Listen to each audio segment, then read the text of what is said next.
సితార పెద్దగా ప్రేక్షకులకి పరిచయం అవ్వాల్సిన మరి అవసరం లేదు. ఎందుకంటే టాలీవుడ్ సూపర్ స్టార్ 'మహేష్ బాబు' గారి వారసురాలిగా ఇప్పటికే సితార సోషల్ మీడియాలో దుమ్ము లేపుతోంది. ఇప్పుడు రోజు రోజుకి పెరుగుతున్న ఆమె స్టార్డమ్ చూస్తుంటే 'మహేష్ బాబుని' మించిపోతుందని అనిపిస్తోంది. అటు తన తల్లి ఒకప్పుడు మిస్ ఇండియా. ఇప్పుడు కూడా తరగని అందంతో ఉంది. 'మహేష్ బాబు' అందం గురించి ఎంత మాట్లాడినా తక్కువే అవుతుంది.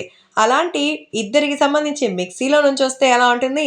అంతకు మించిన అందం, టాలెంట్ అన్నీ కూడా సితార సొంతం. పేరు కూడా తగ్గట్టుగానే పెట్టారు. మొత్తానికి ఇండస్ట్రీలో ఇప్పుడు ఆమె ఫ్యాన్ ఫాలోయింగ్ విపరీతంగా ఉంది. సినీ తారగా మరి ఆమె ఎప్పుడొస్తుందా అని అందరూ ఎదురు చూస్తున్నారు. సో, మొత్తానికి నేను హీరోయిన్‌గా ఇంట్రొడ్యూస్ చేయాల్సిన అవసరం లేదు. ఆమె వచ్చేస్తుందని మహేష్ కూడా ఎంతో ఆసక్తికర సమాధానం ఇచ్చారు. సో, ఇప్పటికే సినిమా సాంగ్స్‌కి సంబంధించి కొన్ని కొన్ని రీల్స్ చేసి సోషల్ మీడియాలో వదలడంతో అవి క్షణాల్లోనే వైరల్ అవుతోంది. సో, ఇప్పటికే డబ్బింగ్‌లు, అలాగే కొన్ని స్పెషల్ పెర్ఫార్మన్స్‌లంటూ సితార ఆకట్టుకుంటోంది. ఇప్పుడు ఆమె ఫాలోయింగ్స్ చూస్తుంటే మాత్రం పిచ్చెక్కాల్సిందే.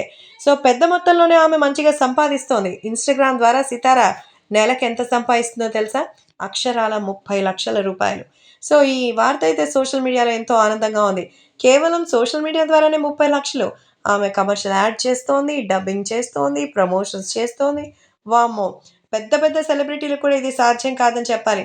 ఇన్‌స్టాగ్రామ్ ద్వారా ఆమె సంపాదిస్తున్న అమౌంట్‌ని చూసి అందరూ ముక్కున వేలేసుకుంటున్నారు.